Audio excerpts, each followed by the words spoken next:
Guess who's back?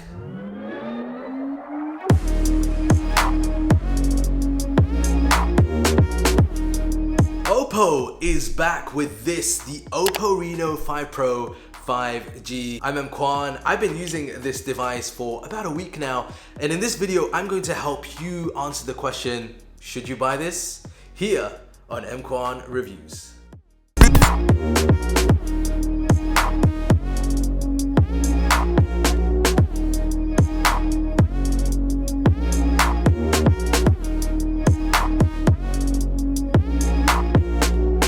So let's start this review with the obvious place, which is the design. You'll notice that the color combo here is pretty dope.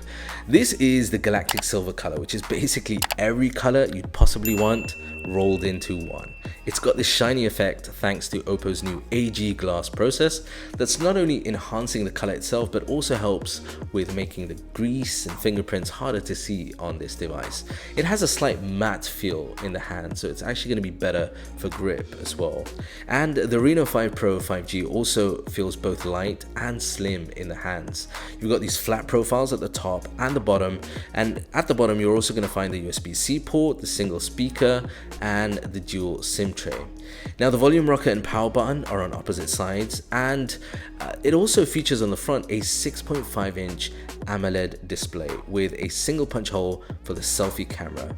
It's got slight curved edges, but that display is very nice. Gaming, multimedia, all the daily screen use that you're gonna require from that display is going to be good but also enjoyable. Now despite the curved display, it still feels comfortable to hold in the hand. Now that display has a full HD plus resolution. It's got a peak brightness of 1100 nits. Ideally for me, particularly being here in the Middle East with harsh sunlight, it would have been nicer to see more brightness, but it still does a very good job. Now that display sports a 90 Hz refresh rate, and that gives the smartphone an incredibly smooth feel, especially when you're swiping and interacting with that display. Now there's also an in-display fingerprint reader, and that does the job perfectly well. It's been really fast and reliable during my time reviewing this device. My only issue with the way that OPPO have done the design on the Reno5 Pro 5G is that mono speaker down at the bottom. It just simply lacks the punch and quality that I was expecting. So this particular version is powered by the Snapdragon 865, a 7nm system on a chip, and that's paired up with 12GB of RAM. It features multi-cooling to help with intensive use cases like graphic heavy gaming and 4K video use. Look, day-to-day performance in this device has been smooth for me. As expected, things like multitasking all the way through to gaming has been a nice experience with very little in terms of lag. I think the only thing that I did notice was some heat, particularly when I was filming for extended periods of time. I'm talking more than about 15 minutes with 4K, but nothing unusual. Now 5G works reliably. I mean, 5G is still patchy where I am, but the speeds in my experience were what you would expect from 5G in this region. Now this is powered by Android, and it also features OPPO's own skin color OS, specifically version 11.1 right out of the box. And there's been some updates in terms of customizations for both always on display and dark mode. There's also a feature called Flex Drop, which isn't some way of showing off as the name implies. It's actually a interesting take on multitasking by allowing apps to be kept in full screen mode or as a small floating window, something that you can interact with, or like a mini mode, which is basically a view only mode. So there's lots more that's been added to the customization if that's your thing. Now the highlight and push this year from OPPO have been on the camera focus, and on the Reno5 Pro 5G it features an upgrade from last year's Reno4 Pro. So OPPO have been talking up the AI element on their camera system, and it's noticeable both in photos but also in videos, which I'll talk about in a moment. Now the main camera takes really good natural looking images without that, oversaturation that we've seen on some OPPO phones in the past.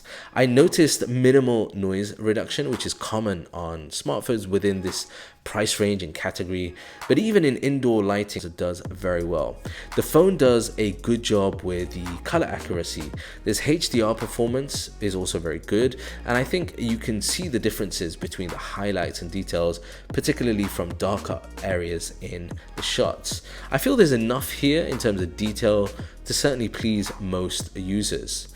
Now the 8 megapixel ultra wide shots work well in bright normal lighting, and the camera I think manages to keep exposure and white balance consistent. However, you'll start to notice the noise levels, particularly in shots when you compare them with the main camera.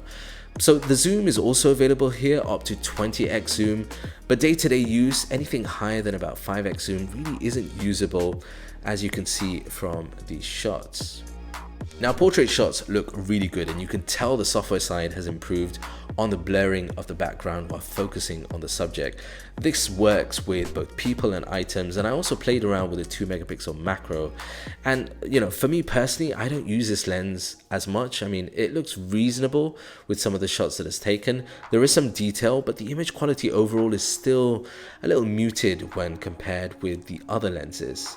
Now in low light, the camera performs well, as you can see in these examples. 1x shots have nice details, but there's noise and distortion, which is actually noticeable when you zoom in beyond 2x in low light. So it's around about lunchtime right now, and I'm filming this video test on the OPPO Reno5 Pro 5G.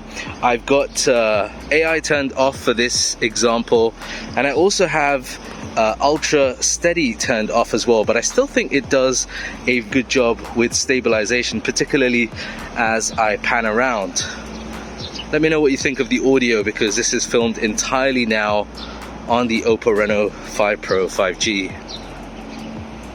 So as you can see from the video quality from that example, I think the video has improved, and I think it's noticeable when you compare it with last year's Reno 4 Pro. There's just a better balance, evenly exposed video quality, and also the noise is well controlled.